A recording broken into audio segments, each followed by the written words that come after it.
নমস্কার বন্ধুরা, বাসায় রান্না বানাতে সকলকে স্বাগত। আজ তোমাদের সাথে শেয়ার করব সম্পূর্ণ নিরামিষ ভেজ বিরিয়ানির রেসিপি। এইভাবে যদি ভেজ বিরিয়ানিকে বানিয়ে নেওয়া যায় তাহলে এর স্বাদও অপূর্ব হয়ে উঠবে। প্রথমে আমি ওভেনে কড়াই বসিয়ে পনিরের টুকরোগুলোকে ভাজার জন্য দিয়ে দিচ্ছি।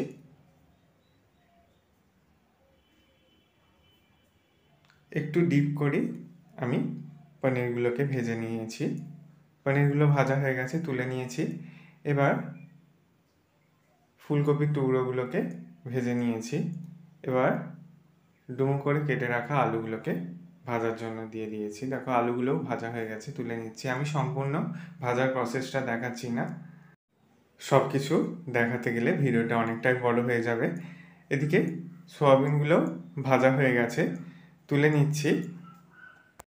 এবার এই কড়াইয়ের মধ্যে আমি বাসমতি চালটাকে সিদ্ধ করে নেব, তার জন্য জল দিয়ে দিয়েছি কড়াইয়ের মধ্যে। এবার লবঙ্গ, স্টার অ্যানিস, 1 চিমটে লবণ। এবার ধুয়ে রাখা বাসমতি চালটাকে দিয়ে দিচ্ছি। আমি একটা দারচিনির টুকরোও দিয়ে দিয়েছিলাম। এদিকে কড়াই তেল গরম করে নিয়ে অল্প একটু শুকনো লঙ্কা, জিরে ফোড়ন ভেজে নিলাম। এরপর টমেটো, কাঁচা লঙ্কা, আদা পেস্ট রেডি করে রেখেছিলাম, সেটাকে দিয়ে মিনিট 2 মতো কষিয়ে নিয়ে ক্যাপসিকামটাকে দিয়ে লবণ দিয়ে আবারও 3-4 মিনিট ভালো করে কষিয়ে নেওয়ার পর দিয়ে দিচ্ছি হলুদ গুঁড়ো, কাশ্মীরি লঙ্কা গুঁড়ো, দিয়ে দিলাম জিরে গুঁড়ো, সামান্য চিনি দিয়ে দিয়েছি। এরপর মশলাটাকে মিনিট 2 মতো কষিয়ে নিয়ে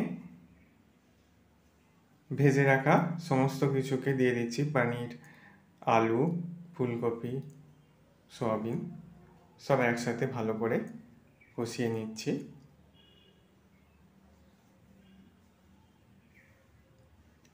দিয়ে দিলাম জল। সবজি আলুগুলো সিদ্ধ হতে থাক। স্বাদ মতো লবণ দিয়ে দিয়েছি। আমি এখানে একটু বিরিয়ানির মশলাও মিশিয়ে দিয়েছি। এদিকে চালটাও সিদ্ধ হয়ে গেছে, 80% সিদ্ধ করে নিতে হবে। এই ভাতটাকে আমি থালার মধ্যে চাড়িয়ে রেখে দিয়েছি, একদম ঝরঝরে করে নিতে হবে।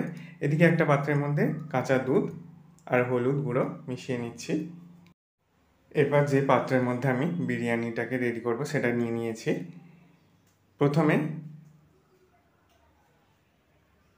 যে বিরিয়ানির তরকারিটা করে রেখেছিলাম কিছুটা নিয়ে তারপর ভাতের দিয়ে লেয়ার করে নিয়েছি। এইভাবে 2টো লেয়ার করে নিয়েছি।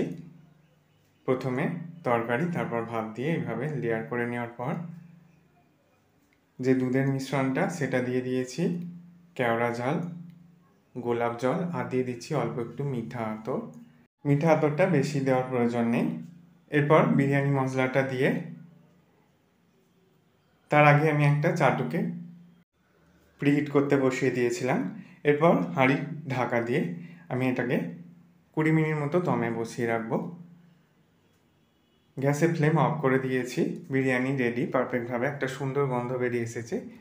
এবার 2 চামচ মতো ঘি দিয়ে দেখো আমি ঘিটাকে ভালো করে মিশিয়ে নিলাম। তৈরি হয়ে গেছে দুর্দান্ত স্বাদের ভেজ বিরিয়ানির রেসিপি।